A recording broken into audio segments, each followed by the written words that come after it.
Afternoon, you're welcome to Fliptv News. Let's take a look at the top news headlines. Do not be partisan. Buhari wants EFCC. Keep partisan politics out of EFCC.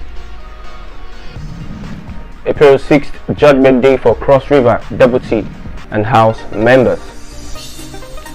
Woman in police net for attempting to chop off husband's manhood. No more oil theft. That's from the federal government.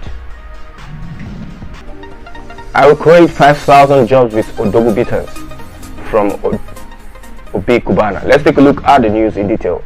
President Muhammadu Buhari has warned the Economic and Financial Crimes Commission (EFCC) to avoid being used for partisan politics or get dragged into personal disputes, urging a focus on serving the nation to entrench good governance. He gave the admonition on Friday while speaking at the unveiling of the EFCC Standard Operating Procedures, Policies and Manuals at the Presidential Villa, Abuja. He advised leaders and all operatives of the Commission to resist the temptation of being influenced by political actors for personal gains to score political points. A statement issued by Femi Adesina, Special Advisor to the President, Media and Publicity, quoted the President saying, "I must advise the leadership and operatives of this Commission to resist the temptation of being used for partisan politics or be dragged into personal disputes. Your job is to serve the nation in its efforts to entrench good governance." He added, "Ladies and gentlemen, I'm glad to note that the war against corruption, which is one of the cardinal objectives of this administration, is being strengthened through the institutionalization of operational procedures, particularly as they form the building blocks of transparency and accountability in administration and public expenditure." Next on the news. The Federal High Court in Abuja on Friday postponed the April 6th its judgment on the suit filed by the People's Democratic Party (PDP) seeking to declare the seat of the Cross River State Governor Professor Ben Ayade and his deputy Ivara Esu vacant. The PDP filed the suit following the defection of the duo to the All Progressives Congress. Justice Taiwo had, in the judgment he delivered on Monday, sacked 20 lawmakers from Cross River following their defection from the PDP to the APC. The affected lawmakers comprised 2 members of the House Federal Lawmakers and 18 members of the Cross River State House of Assembly. In its prayers, the PDP had asked the court to sack both Ayade and Esu, contending that the duo, having abandoned the political party that sponsored their re-election, ought to vacate their respective offices.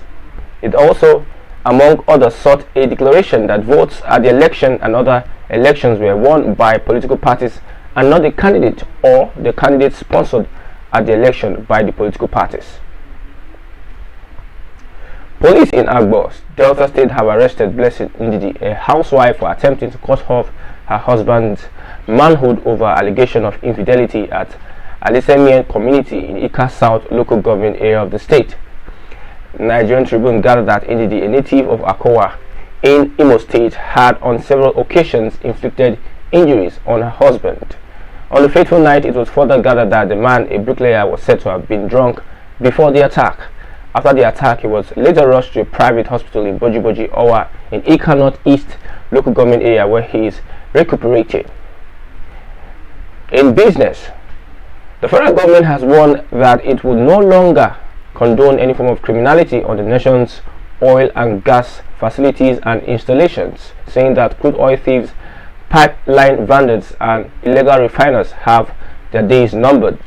The press statement by Malam Garba Dean Muhammad, Group General Manager, Group Public Affairs Division of NNPC Limited, said the warning came from the Minister of State for Petroleum Resources, Timipre Silva, Chief of Defense Staff, General Lucky Irabo, and the Chief Executive of the Nigerian Upstream Petroleum Regulatory Commission, Engineer Gbenga Molafe, during an on-the-spot assessment of some pipelines damaged by pipeline vandals and other criminals in some areas and communities of Rivers State on Wednesday.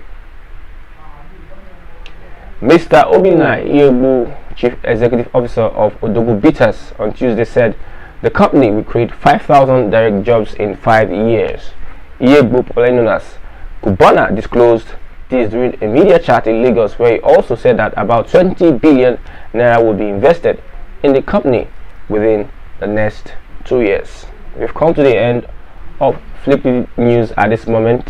Hope you enjoyed the report. I am Christian Chuku.